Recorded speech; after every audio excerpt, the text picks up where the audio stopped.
Hi, I'm Lindy Allison, here to read Chapter 1 of The Lines Between Our Stars, Book 1 in the Summer Triangle Trilogy. A hovercopter whirs above Caspi Observatory. Frick. Interplanetary Space Agency officers already scan the streets for curfew violators. I hop off my hoverboard, run to the gate, and wave my U-Watch over the scanner. Come on, open. Access denied, the computer voice says. The lock on the gate stays bolted. No, not now. A searchlight swoops across the road behind me. My pulse pounds in my ears. Those guys wear night goggles. If they catch me, I'll be detained overnight. Again. I buzz the lab and stand in front of the screen so they can't see the light. Instead of my mentor, Dr. North, answering, her daughter's face appears on the screen. Great. Gloria's the last person I need right now. The other guys in class call her a nerd. What do you want? The freckles on Gloria's nose scrunch together. The two thin braids she's tied behind her head keep her dark, shoulder-length hair out of her face. I need to get into the lab. I give her my best fake smile. Please? Nope. Gloria doesn't smile back. Past curfew. You have to let me in. If I don't hand in my innovation project tomorrow, I'll have to attend summer school. Repeating grade 10 science will suck. I can explore the universe better from Caspi's. What if you had to read Shakespeare in summer school instead of seeing it performed live in the park? I did my work, so I won't have to. Her chin lifts like she's proud of herself. Not my problem. Please, open up. If security catches me again, I'll be reallocated. I tap my foot and wait. If I don't find a way in, I'll be weed whacking for the township instead of running space flight simulations in a world-class lab. Can't. My mom's not here. Her voice sounds less agitated, like she's giving in. Gloria looks over her shoulder as if something distracted her, shakes her shoulders back like she's trying to get rid of a freaky feeling. ISA officers picked my mom up. Trust me, trouble brews. Make yourself scarce. The screen goes black. Oh, crap. Did they find out?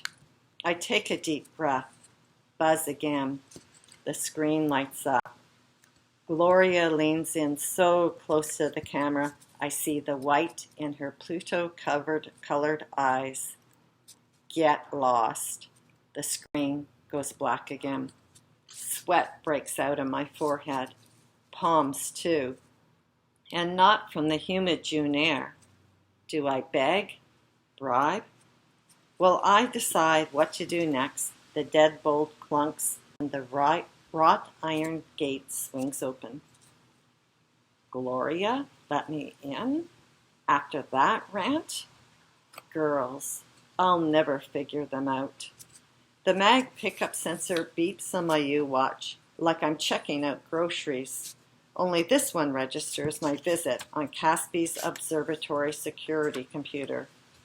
Old school for 2055, but after some blunder a decade ago, the agency reduced Dr. North's funding. Any money she does receive, she throws at her lab equipment and teleporter. When she finally gets to people test it, small town Newport Hope will make Canada the leading nation in space travel.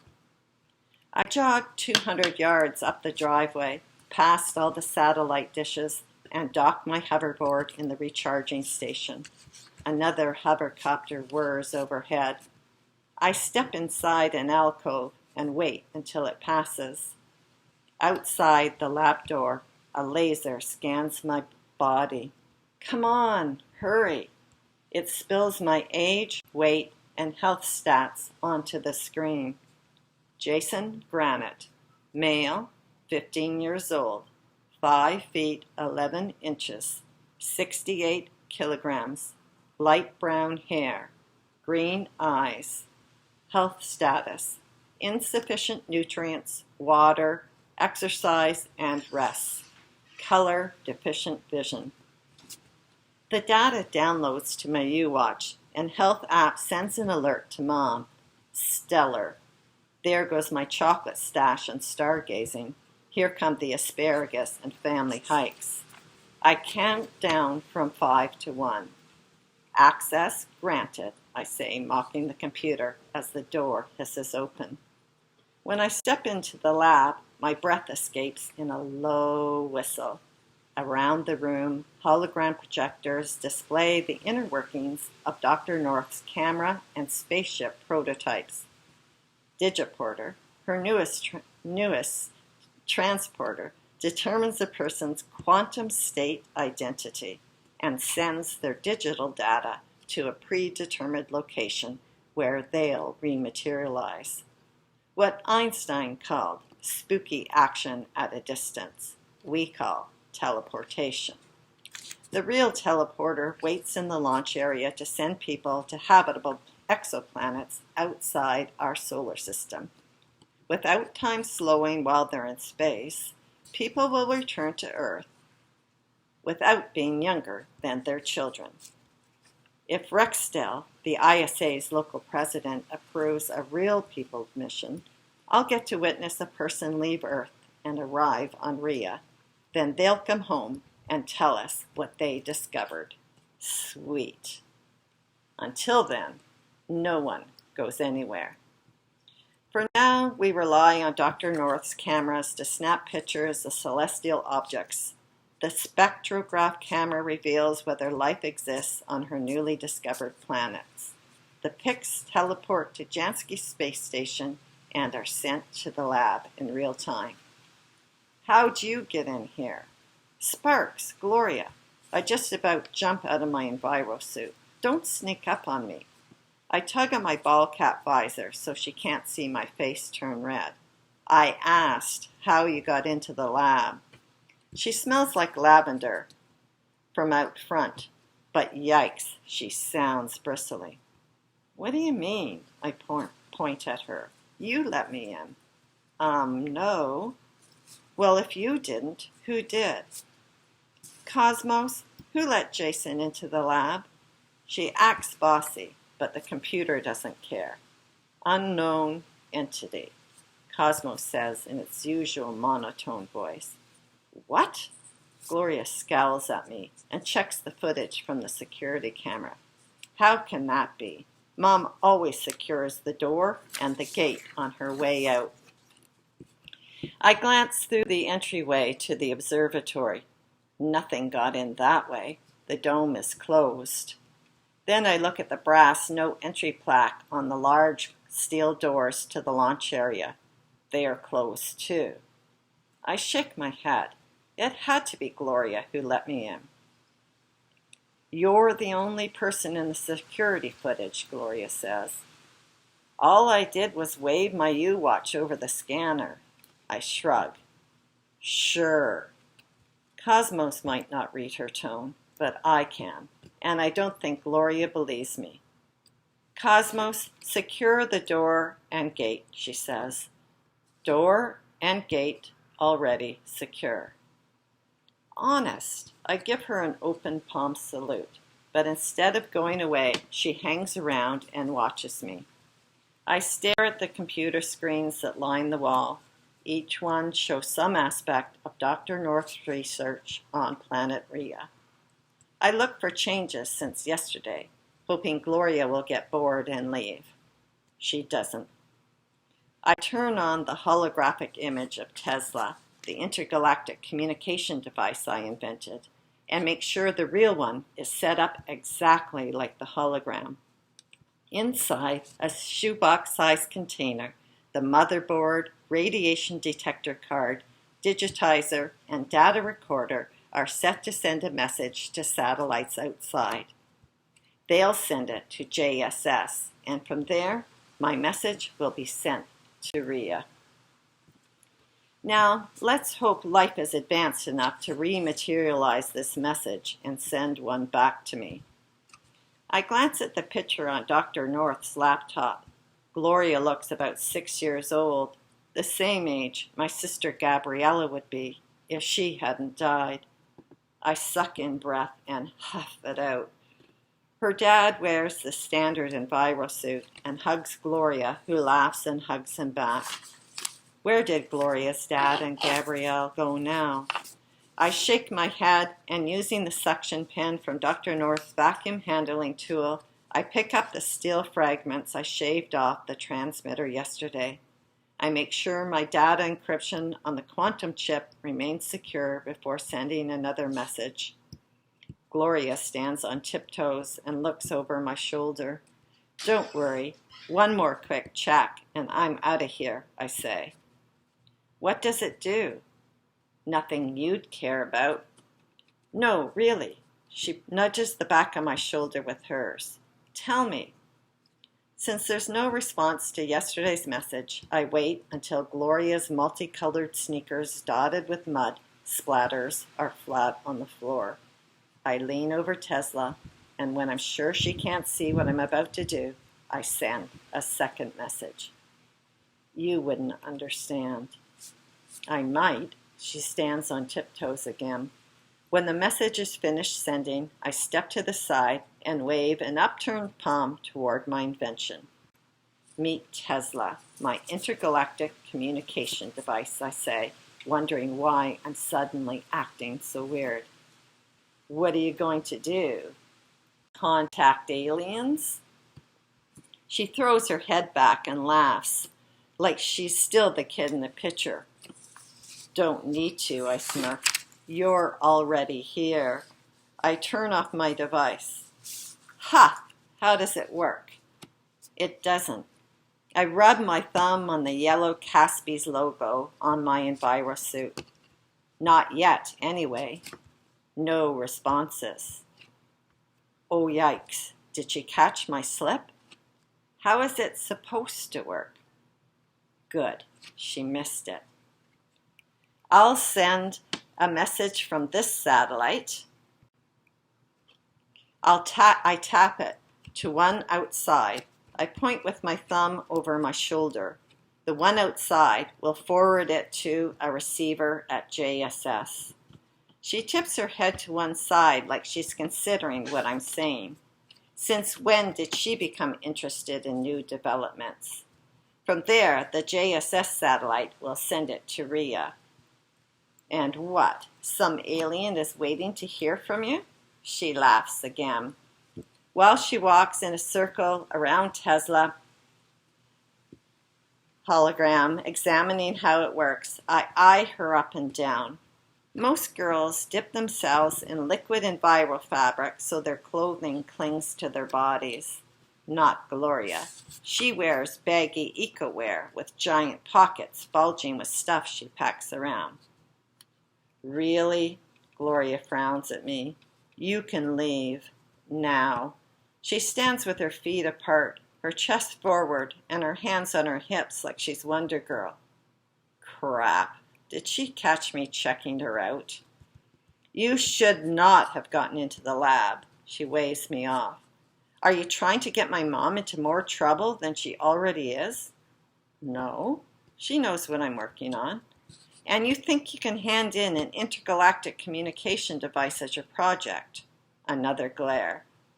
How are you going to show it works? You need the satellites at Caspi's, and you need ISA approval to send anything outside our atmosphere, even messages. Sparks. She's right. I can invent a universe-changing device, but I'll be in huge trouble if I use it. Cosmos beeps like Dad's heart monitor did after they put in his pacemaker. Nutures download to the screen. Usually I can interpret the high-resolution images, but these are different. Sort pictures by similarities, I tell Cosmos, and they rearrange on the main screen. I hone in on a group with bright colors. What are these? I point to a picture and lift my visor to look at Gloria. Nanometer readings from the spectrograph camera. That's what I thought. So life indicators? What kind? Could be a garden, or maybe a forest, or both. And these readings, what are they? I point to where the colors are brightest. Advanced life forms. One of her braids slips out of her barrette. Yep, right. You figure that out yourself? I let out a funny little ha sound that's supposed to be a laugh. There's her glare again. She holds her barrette in her mouth, pulls her braids to the back of her head, and clips them. If you aren't going to believe me, why ask? Adjust color for red-green deficiency. Whoa, the colors pop. I step from one foot to the other in a kind of dance. I'm about to direct the space station cameras to take more real-time pictures when Gloria grabs me. Don't. She squeezes my arm tight. My mom set the spectrograph specifically to track life in that area. The lines between her eyebrows pulled together, and they picked her up before she recorded her findings. Did they say why? Gloria drops one shoulder and tilts her head toward me. If she wore glasses, she'd be looking out the top of them. What do you think, Einstein? Because of me? I shake my head. Nah. How many messages did you already send? I ignore the question and pretend to tinker with a part on Tesla. Shoulder poke. What? You didn't think I'd notice? The quantum chip remains secure. No one will know. How many? She jabs me in the shoulder. And how did you know about the life forms? Hey, watch it. I lower my head so she can't look me in the eyes. Calm down. I was fishing. I didn't know about them. Until now. Gloria taps her temple with her index finger and makes her lips into a kissy mouth. Is she trying to figure out if I'm telling the truth? Did your mom say anything about these nanometer readings? When I point, the image zooms in, brightens. Oh, ouch, iris burn. The alarm blares, and I cover my ears. Cosmos, record what's happening, I yell. Maybe I can figure it out later. But instead of documenting what occurs in the lab, the computer shuts down. A white light bursts from the center of the screen out toward the edges and into the room. The other computers do the same thing. Hot, humid air blows, leaving my skin damp. When I try to take a step, my knee bends, but my calf stretches and my foot stays on the floor. Oh no! I reach toward my runner, but my arm hangs limp. My cheeks droop and swing like Einstein's jowls in a stiff breeze. After I exhale, I can't breathe in. Frick. My lungs pull in tight. Need air. Now. Right now. Before my body implodes. The power clicks off. What the? We stand in dark silence until the photon generators were to life.